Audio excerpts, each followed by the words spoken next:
네, 음악 듣고 오셨습니다. 여러분께서는 지금 야반도주 시즌2를 함께하고 계십니다. 자, 3시가 가까운 시간 여러분 어떻게 뭐 하면서 라디오를 즐기고 계십니까? 저희끼리는 좀 너무 즐거운 거 아닌가 싶은데 여러분은 어떻게 즐거우십니까? 늘 여쭤보고 또 걱정하게 그렇게 좀 그러네요. 자, 윤종화 기자와 함께 UFO 본 얘기 했고 이제 또 귀신 본 얘기로 넘어가야 될 것 같은데요. 잠깐 여기서 너무 그러면 좀 저거 하니까 기자가 되기가 어렵죠.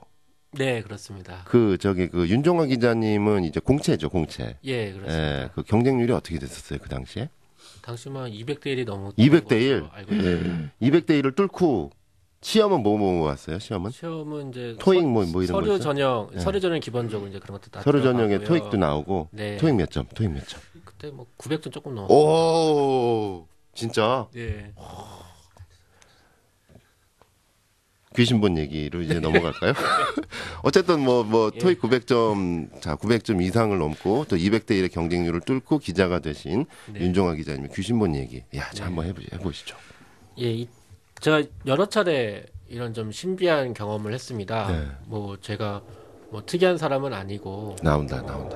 소리 살짝 나온다. 뭐 여러 차례 있는데 제가 제일 미스테리하면서도 네. 여운이 남았던 게 네. 제 어린 시절에 예, 집에서 경험했던 신비한 경험입니다. 예. 그때도 이제 1986년 제가 7살 때입니다. 네. 근데 그 당시에 이제 어렸을 때니까 엄마랑 같이 잠을 자요, 밤에. 자는데 그 꿈을 꿨어요. 그 꿈을 꿨는데 꿈이 굉장히 어렸을 때 무서운 꿈이었습니다. 갑자기 제가 동생이 한 명이, 남동생이 한 명 있는데 남동생이 죽었다는 거예요, 꿈에서. 꿈에서. 어렸을 때 얼마나 놀래요. 놀래죠. 그래서 악몽을 꾸다가 깨어났어요. 예. 버터 깨어났는데 네. 그 안방이 있고 안방 이제 창문 있지 않습니까? 창문. 예. 창문을 그래서 깨어나서 이렇게 창문을 딱 봤는데 예. 여자 아기가 네. 거기 이렇게 있는 거예요. 흰 옷을 입고 오. 아주 창백한 피부에 여자 아기 귀신이 예. 저를 쳐다보는 겁니다. 여자 아기가. 네. 오. 그래서 난 놀래가지고 예. 엄마를 막 깨웠죠. 예. 엄마 막 깨웠는데 예. 어머니는 안 일어나시더라고요. 그래서 오. 곤히 주무시는지. 예.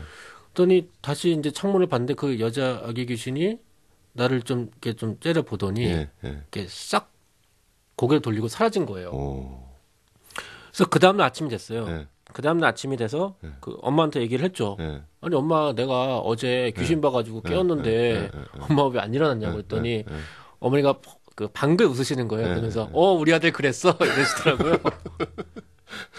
엉아리로 그냥 그렇게 기억을 하셨구나. 예, 근데 아니 근데 여기서 예. 잠깐 어머님이 보통 예, 주무시면 예. 누가 이렇게 그 탁탁 해도 안 일어나시는 편이세요? 아니면 조금만 해도 펄떡 일어나시는 편이세요? 아니 그냥 곤히 주무시죠. 본인이 주무시는 편이고. 예.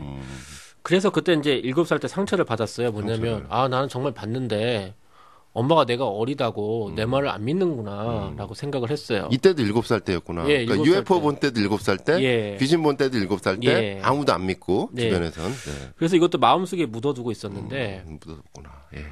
그때 이제 본 게 여자 아기 귀신이잖아요. 예. 여자 아기 귀신이잖아요. 예. 좀 하얀 예. 얼굴에 예. 되게 애기였어요. 뭐 태어난 지 얼마 안 된 그런 모습이었어요. 그러다가 한 초등학교 5학년인가 6학년 때 그 어머니가 뭐 이런저런 얘기를 예. 하시다가 예. 그 얘기를 하시더라고요. 예.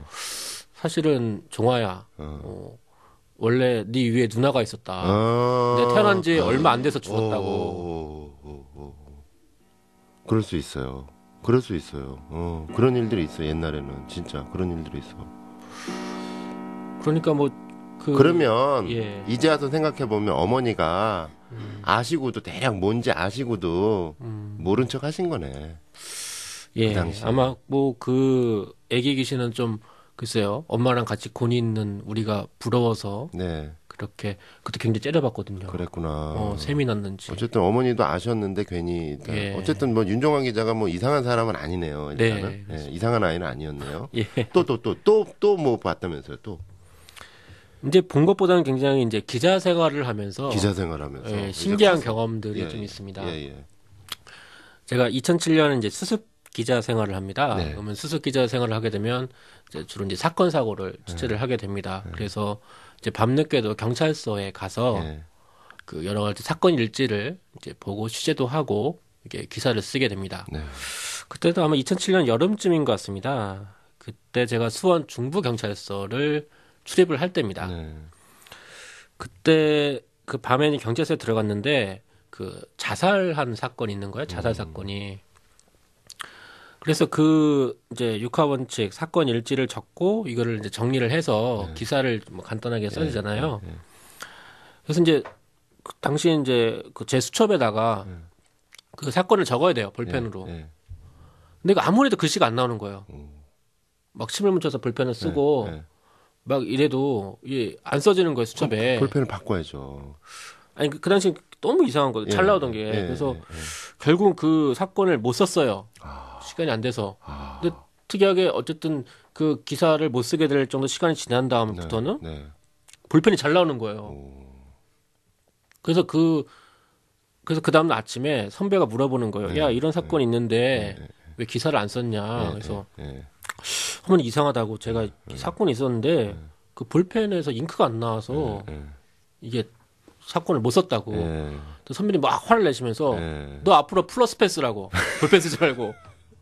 그래서 제가 지금도 이렇게 플러스 펜으로 일을 하고 있습니다. 그 뒤로는 한 번도 그런 일은 없었고요. 예, 왜냐면 플러스 펜을 쓰니까요. 예. 그러면 이게 신기한 일보다는 네. 역시 그 플러스 펜이 좋다라는 얘기를 상식의 재발견? 뭐 이렇게 되는 그렇습니다. 건가요? 예. 그 당시 어떤 그 볼펜의 어떤 품질의 문제, 뭐 이런 거 좀 신기한 일은 아니지 않을까요? 혹시?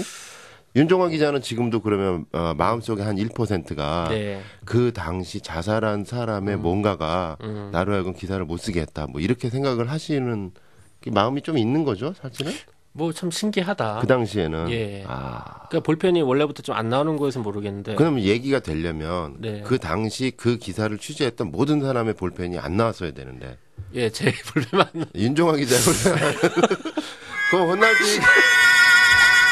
좀 혹시 맞지 않았어요? 선배님들한테 맞지 않았어요? 아니, 그냥 플러스펜 앞으로 쓰라고 볼펜 말고 플러스펜 자상한 쓰라고. 선배 만났다. 플러스펜 하고. 자, 어쨌든 뭐 이렇게 좀 그 얘기를 하는 동안에 어느새 저희가 방송 마칠 시간이 어느 정도 좀 됐어요.